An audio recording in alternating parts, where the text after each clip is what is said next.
यांनी ज्या ज्या राज्यांमध्ये खरोखर खूप मोठ्या पद्धतीनं संक्रमण पाहायला मिळतं आहे किंवा ज्यांचा ग्रोथ रेट खूप जास्त आहे त्या ठिकाणी सगळ्या राज्यांना बोलवलं होतं आणि जवळजवळ 9 ते 10 मुख्यमंत्र्यांनी यामध्ये पार्टिसिपेट करून आपले आपले म्हणणे त्या ठिकाणी मांडलेलं आहे.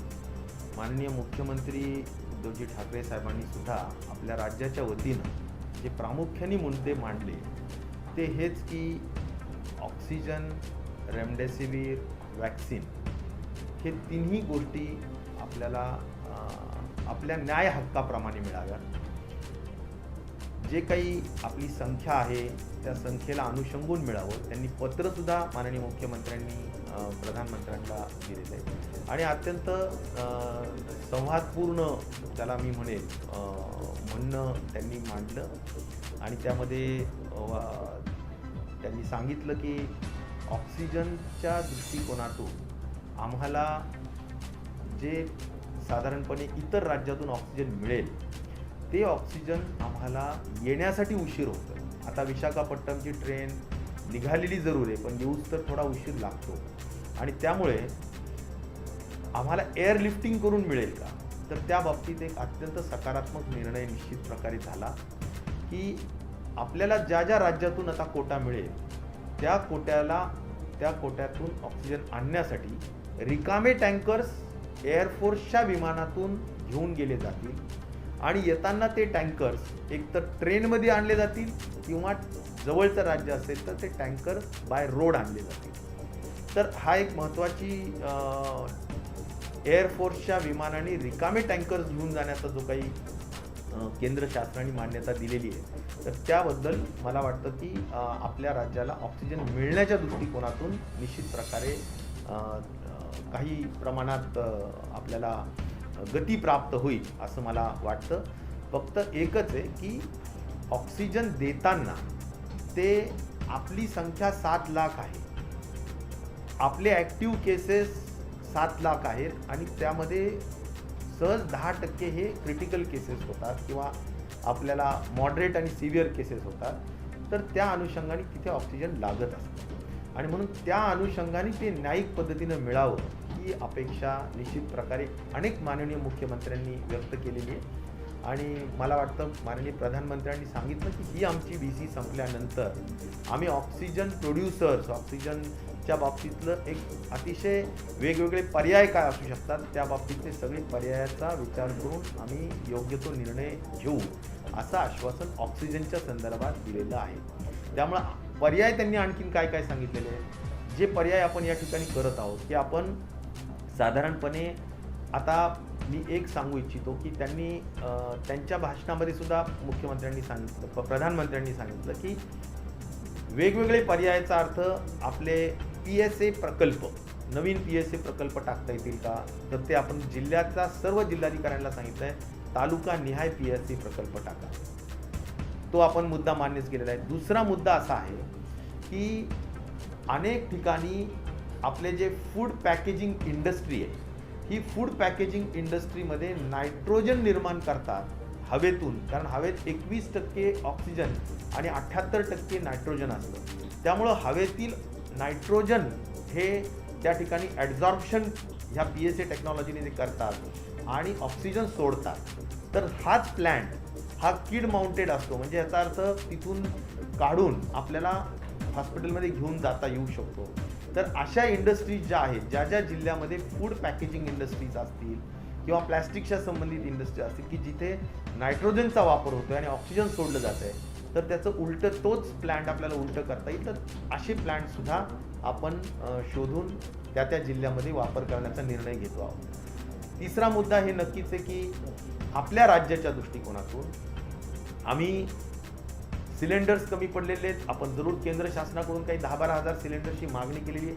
ते उत्पादन येईल त्यावेळेस येईल. परंतु आता साखर कारखान्यांमध्ये सुद्धा माननीय पवार साहेबांनी सुद्धा साखर संघाला सूचना दिल्या की कुठल्याही परिस्थितीत आपल्या वेगवेगळ्या प्रायव्हेट आणि सहकारी साखर कारखान्यामध्ये असलेले सिलेंडर्स आपण आणावेत आणि ते सिलेंडर्स आपल्याला ऑक्सिजन फिलअप करण्यासाठी उपयोगात आणावेत. तर त्याही बाबतीतली आम्ही सूचना दिली होती. तर काल संपूर्ण होमवर्क करून त्या अनुषंगाने काही शेकड्यांनी सिलेंडर्स उपलब्ध होण्याच्या दृष्टिकोनातून त्या जिल्ह्याचा प्रयत्न झालेला आहे. त्याचबरोबर मला हेही सांगितलं पाहिजे की जे कारखाने सध्या चालू आहे, या चालू असलेल्या कारखान्यांमध्ये जिथे कोजनरेशन चालू आहे आणि जिथे इथेनॉल चालू आहे, ह्या ठिकाणी सुद्धा आपल्याला असलेल्या मशिनरीजचा उपयोग करून काही ॲडिशनल छोटी मशिनरी टाकून त्या कारखान्यावर ऑक्सिजन निर्माण करता येऊ शकेल, असं वसंतदादा शुगर इन्स्टिट्यूटने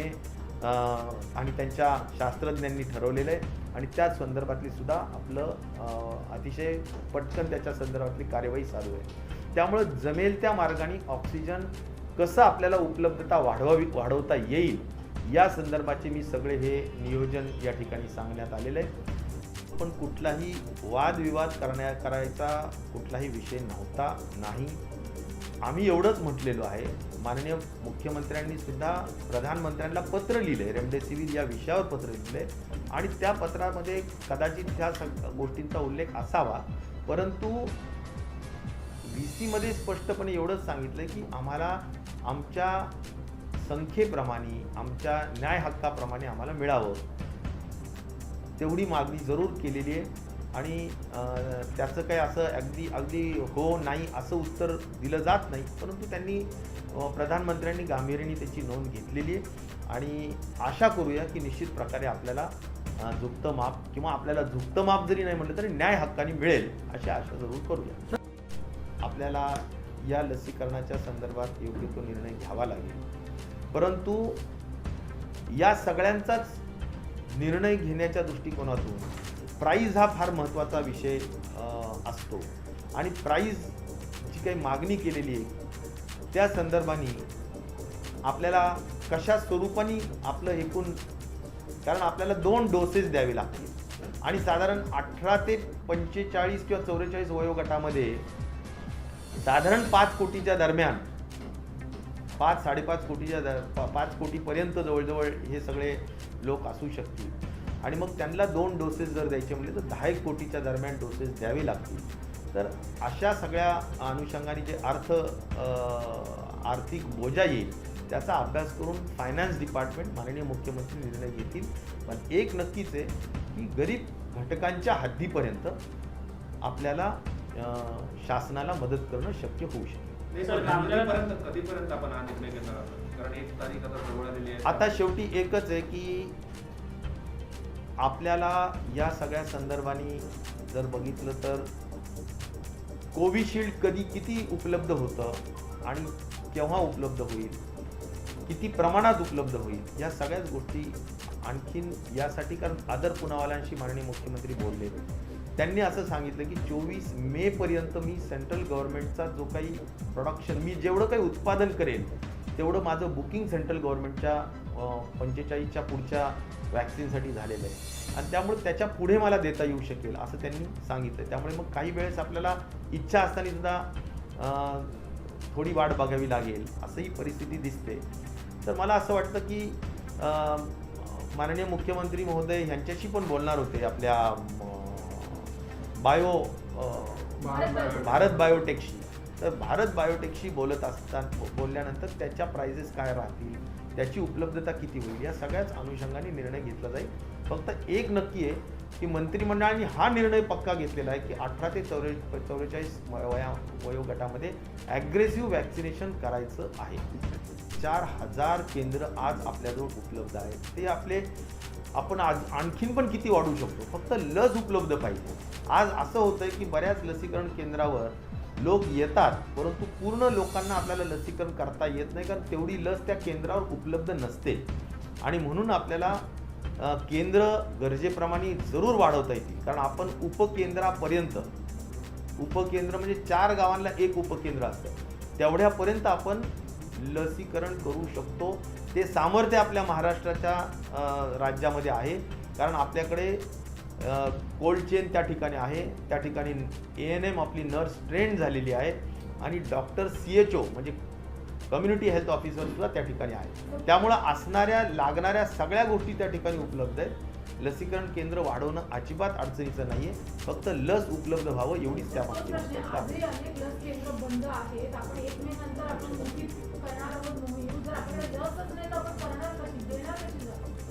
नाही, म्हणून लसीकरण 45च्या पुढचा कार्यक्रम हा सगळ्याच केंद्र शासनाचा स्वतःचा राष्ट्रीय कार्यक्रम आहे. आणि म्हणून आपली मागणी ही पहिल्या दिवशीपासून अशी आहेच की आपल्याला आपली क्षमता ही जवळजवळ 8 लाख दररोज वॅक्सिनेशन करण्याची आहे. मग ही असताना आपल्याला कमी लस मिळते. आता जे काही ते देत आहेत तेवढं आपण लसीकरण करूया. शेवटी हा त्यांचा कार्यक्रम आहे आणि तो आपली मागणी आपण करत राहूया. आता शेवटी थोडा वेळ लागेल, त्याला काही पर्याय नाही आहे. पण जेवढी काही लस मिळते तेवढ्या लसीत आपण कार्यक्षमतेने आज महाराष्ट्र लसीकरणामध्ये क्रमांक 1चं राज्य पहिल्या दिवशीपासून आहे, ते आजही आहे आणि आपण ते उद्याही ठेवणार आहोत. आता ऑडिट ऑक्सिजनचं करावं अशा सुद्धा सूचना माननीय प्रधानमंत्र्यांनी दिल्या. म्हणजे काय करा तर वेस्टेज टाळलं पाहिजे. हे वेस्टेज हाय फ्लो नेझल कॅन्युलाच्या ऐवजी जर आपल्याला नॉन इन्व्हेजिव्ह व्हेंटिलेटर्स वापरून जर केलं तर कमी ऑक्सिजन पर मिनिट लागतं. त्याचा वापर करण्याच्या सूचना त्यांनी दिलेल्या आहेत. आणि त्यामुळं इन जनरल ह्या सगळ्या दृष्टिकोनातून एका राज्यातून दुसऱ्या राज्यात ऑक्सिजन जात असताना कोणीही अडवणूक करू नये हे सुद्धा त्या ठिकाणी माननीय मुख्यमंत्र्यांनी सगळ्या सांगितलं असल्यामुळे त्याही बाबतीत फार स्पष्टीकरण करण्यात आलं की सगळ्यांना पूर्ण सुरक्षा देऊन त्या राज्याचा कोटा त्या राज्यापर्यंत पाठवण्याची व्यवस्था आपण करूया. हा झाला ऑक्सिजनचा एक महत्त्वाचा मुद्दा. दुसरा महत्त्वाचा मुद्दा जो होता तो रेमडेसिवीरचा. तर रेमडेसिवीरच्या संदर्भात सुद्धा ॲक्टिव्ह केसेसच्या तुलनेत रेमडेसिवीर न्याय पद्धतीनं मिळावं हीच सर्वसाधारण सूर सगळ्या मुख्यमंत्र्यांचा होता. मला वाटतं की त्या बाबतीत सुद्धा योग्य तो निर्णय केंद्र सरकार घेईल असं प्राईम मिनिस्टरच्या VCच्या अनुषंगाने निश्चित प्रकारे वाटतं. त्यांनी जाणीवपूर्वक सांगितलं की ब्लॅक मार्केटिंग रेमडेसिवीरचं थांबलं पाहिजे. त्या बाबतीत राज्यांवर जिम्मेदारी दिलेली आहे. त्यामुळे त्याही बाबतीतली कारवाई आपल्या स्तरावर आपण निश्चित प्रकारे करणं गरजेचं आहे आणि ते आपण प्रभावीपणे करू हेही मला आपल्याला या ठिकाणी सांगितलं पाहिजे. त्याचबरोबर साधारणपणे जे काही एकत्रपणे येऊन एकजुटीने काम करणं हा सगळ्यात महत्त्वाचा मुद्दा प्रधानमंत्र्यांनी आपल्या भाषणाच्या सुरुवातीला सांगितला की सगळ्यांनी एकत्र येऊन काम केलं पाहिजे. इथे सध्या कुठलाही राजकारणाचा विषय नसावा, त्याला अधिक जोर देण्याचंही काम त्यांनी त्या ठिकाणी केलेलं आहे. मला या ठिकाणी सांगितलं पाहिजे की वॅक्सिनेशनच्या संदर्भात आता 1 मे पासून फ्लेक्झिबिलिटी दिलेली आहे आणि त्यामुळं 1 मे पासून 18 ते 44 वर्ष वयोगटातील लोकांना सुद्धा प्रत्येक राज्य मार्केटमधून खरेदी करून किंवा इम्पोर्ट करून सुद्धा देऊ शकेल अशी फ्लेक्झिबिलिटी दिल्यामुळे आता एकच आहे की सर्व राज्यांनी मिळून, बऱ्याचशा महत्त्वाच्या राज्यांनी मिळून एक मागणी जरूर केली की 1 नेशन 1 रेट असावा. त्या दृष्टिकोनातून सुद्धा मागणी केलेली आहे, परंतु त्यावर अजून निर्णय झालेला नाही. तर आपल्या राज्याला सुद्धा या दृष्टिकोनातून आज जो काही आपल्याला 18 ते 44चा वयोगटात आपल्याला वॅक्सिनेशन करण्याचा आपण निर्णय घेतलेला आहे मंत्रिमंडळाने आणि तो फार ॲग्रेसिव्हली राबवायचा आहे. कारण ज्या देशामध्ये आज पूर्ण कोरोनातून मुक्त झालेला इस्रायल असेल किंवा UK प्रचंड कमी प्रमाणात आता आपल्याला सगळ्या गोष्टी आढळतात, या सगळ्यांच्या यशाचं रहस्य वॅक्सिनेशन आहे आणि त्यामुळे वॅक्सिनेशन करण्याला आपल्याला महत्त्व द्यायचंच आहे. आणि जरूर वॅक्सिनेशनच्या संदर्भात आपल्याला या सगळ्या अनुषंगाने जर रेट्स कमी करून मिळाले तर निश्चित प्रकारे अधिक व्यापक पद्धतीने आपल्याला देता येऊ शकेल. आणि जर नाही मिळाले तर मग मात्र आपल्याला कदाचित गरीब घटकांना विसरता येणार नाही. गरीब घटकांची काळजी शासनाने घ्यावी लागेल आणि अन्य प्रायव्हेट आणि बाकीच्या काही कॉर्पोरेट क्षेत्रातील कर्मचारी आणि काही लोक असतील तर त्यांना मग त्यांच्या पद्धतीनं आपल्याला काही निर्णय घेता येईल का, या सगळ्याच संदर्भाने मला वाटतं माननीय मुख्यमंत्री आणि मंत्रिमंडळात